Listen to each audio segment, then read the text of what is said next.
All right, what's going on, Giants fans? Making my week 1 Giant Factor video. And what is a Giant Factor, you ask? Because it's week 1 and you probably have never seen this video. It is the Giants' X Factor in the game. And versus the Broncos, I have one that I think is going to be huge for the Giants this week. And just because of, outside circumstances, he would be this even if we weren't playing the Broncos, and who the matchup is in the Broncos and the type of defense they play. So make sure to like, subscribe, all that bullcrap. Sterling Shepard is going to be my guy. And he's the only New York Giant who's won a week 1 game with the Giants. Longest tenured New York Giant. And let's talk about some basic stuff. Why it doesn't matter who they were playing, why I probably would pick Sterling Shepard. Well, Kadarius Toney's probably going to, he missed the majority of camp. Kenny Galladay missed the majority of camp. Now, I expect both those guys to make impacts, but the chemistry is probably not going to be great. Now, with Galladay, I expect it still to be a good, connection with Daniel Jones. I mean, look at Darius Slayton missed all of camp, basically, and the first 2 games of the year as a rookie, and him and Daniel Jones had chemistry right off rip. So it's not an excuse for them to be bad, but still, both those guys are new. Chemistry is probably not going to be great. Saquon Barkley, he'll be back, but I do expect him to be limited in some type of role.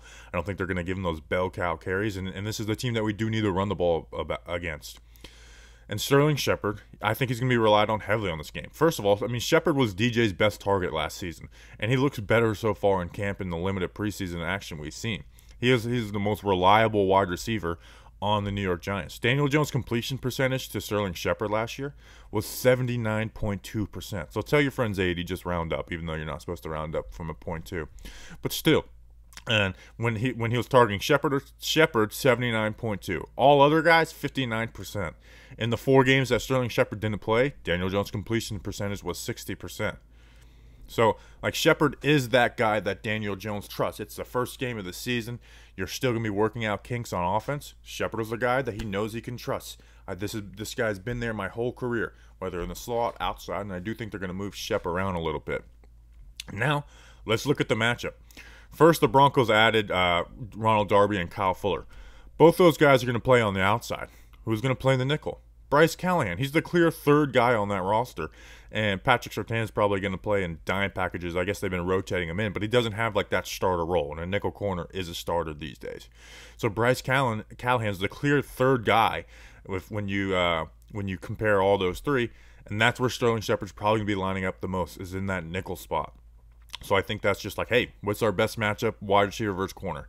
Shep versus Callahan. Where Fuller, I think, again, Galladay would be a good matchup. Galladay should get the better of that. And then Darby versus Slayton, that might go an advantage Darby, but we'll see. Also, with just what the Broncos and Vic Fangio runs, they ran the 2nd most 2 high safety looks in the league, running a ton of cover 4. So it's not like they're just running cover 2, a cover 4 and then cover 6. Which cover 4 is when there's 4 guys up playing the deep part of the field. Cover 6 is when it's half cover 4 and then half cover 2, which kind of looks like cover 3, but still. So it's just kind of giving a look at the QB. What is the way to combat that stuff? Shorter stuff. As my printer is just going off. What's going on, printer? I didn't press nothing. Relax. The way to combat that stuff is shorter routes. Trying to maintain longer drives. And I know I am a big proponent of hey, stop trying to be an offense that has long drives. It's not consistent. You got to go mistake free. But in a game like this, the Broncos are trying to bait you to get out of that mindset of these long drives. So as much as I've been against that mindset as an offensive philosophy as a whole, this matchup is when you do want to do that type of stuff, because they're not going to give you those deep shots, those shot plays. It's going to be shorter stuff. Another way is option routes. Who's the best on the Giants at those option routes and who they ran them with? Sterling Shepard. Put him on that whip route where it's either a slant or you turn the slant into an out route.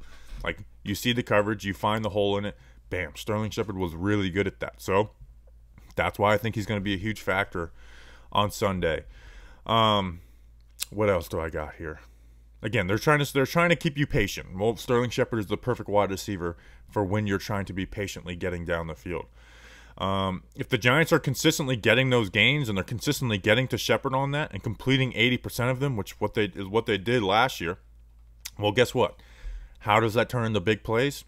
Because just like, you know, offenses don't like to be patient and go deep when they're not supposed to. Defenses can get impatient too, and if you're consistently getting those gains, that safety is going to start creeping down. What does that mean? You put Kadarius Toney on a skinny post, bam, pop him off on a post. You got Kenny Galladay 1-on-1 to take your shot plays. So it's just, you know, all 11 guys working together, and that's why I think Sterling Shepard can be really like an important factor if they are getting those shorter concepts down and good. So I think Sterling Shepard is going to be a big factor, a giant factor. That connection with Daniel Jones, just if doesn't matter who they were playing, I probably would have picked Sterling Shepard, but even more so versus the Broncos, who run a lot of that too high stuff and force you to be patient. Like you got to take what they're giving you. You can't go broke making a profit. You just can't make mistakes with it. And I think the Giants are going to run the ball a ton in this game. I'm predicting 20+ carries. Even if, you know, that's not like, oh, they're blowing them out and running the air out of the ball. You're going to have to run the ball against this team, and I'm excited for it. So appreciate it. Like and subscribe to the channel. We will have a 5 keys video out later, pregame tomorrow, podcast out Monday, reaction, all that good stuff. So we appreciate you guys. And let's win the damn game. Let's start out 1-0. I'm so excited to start out 1-0. All right, appreciate you. Let's go Big Blue.